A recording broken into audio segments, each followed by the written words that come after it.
D'accord. Ariana, s'il vous plaît, venez ici pour parler afin qu'il puisse vous voir. Bien sûr, ce serait génial. Merci beaucoup. Merci. C'est un grand honneur. Merci, Monsieur le Président. Comme Caroline l'a mentionné, Monsieur le Président, je tiens d'abord à vous dire que je suis la seule journaliste africaine accréditée ici à la Maison-Blanche et je couvre tout le continent. Je suis arrivé hier de la République démocratique du Congo.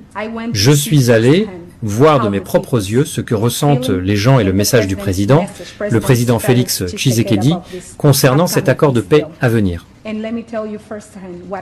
Permettez-moi de vous raconter ce que j'ai vu de première main.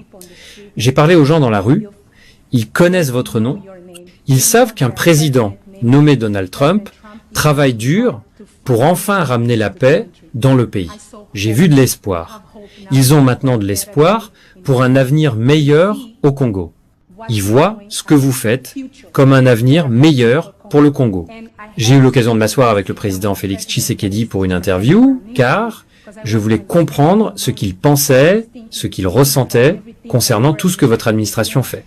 Il m'a dit de première main que pendant de nombreuses années, de nombreux présidents américains ont ignoré ce conflit. Ils n'ont rien fait. Moi-même, j'ai couvert l'administration du président Biden. J'ai posé des questions à plusieurs reprises sur ce conflit. Des gens meurent au Congo. Ce pays a un potentiel énorme, mais ils ont besoin d'aide, car cette guerre détruit le pays.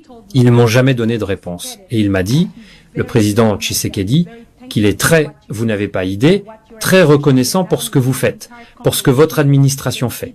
Pas seulement lui, mais tout le peuple congolais. Ils voient qu'enfin, ils auront de l'espoir. Et le président Tshisekedi a également mentionné à la fin de mon interview que lorsque la paix arrivera enfin en République démocratique du Congo, il envisage de vous proposer pour le prix Nobel de la paix, car il dit que vous le méritez, que vous avez travaillé pour ramener la paix dans le monde, pas seulement au Congo, et qu'il est très enthousiaste à l'idée de vous rencontrer à l'avenir. C'est très gentil. Waouh, c'est très bien dit. Et Caroline a dit en premier, elle l'a dit, et je ne devrais pas le dire parce que c'est pas politiquement correct, elle a dit que vous êtes belle, et vous êtes belle. D'accord, je suis pas censé dire ça. Vous savez, ça pourrait mettre fin à ma carrière politique, mais je l'ai dit quand même. Mais vous êtes belle, et vous êtes belle à l'intérieur. J'aimerais avoir plus de journalistes comme vous. Donc, vous couvrez l'Afrique depuis longtemps. Oui, depuis plus de 10 ans. J'ai couvert même votre première administration. Oui, je sais. C'est génial. Eh bien, merci. C'est très gentil de votre part. Je l'apprécie. Et j'ai une autre question, Monsieur le Président. Puisque nous savons qu'en juillet ou à l'avenir, les présidents du Rwanda et du Congo viendront aux États-Unis. En Afrique, le président João Lourenço, le président de l'Angola, est également le leader de l'Union africaine. Bien, il a travaillé très dur pour ramener la paix, mais malheureusement, invitons-le ici. Oui, Voulez-vous l'inviter pour moi? Bien sûr. D'accord. Non, nous aurons... je sais qu'il travaille très dur, et il est en quelque sorte à la tête de l'Union. Donc, l'Union à travers toute l'Afrique, pas le genre d'union que nous avons, c'est l'Union à travers toute l'Afrique.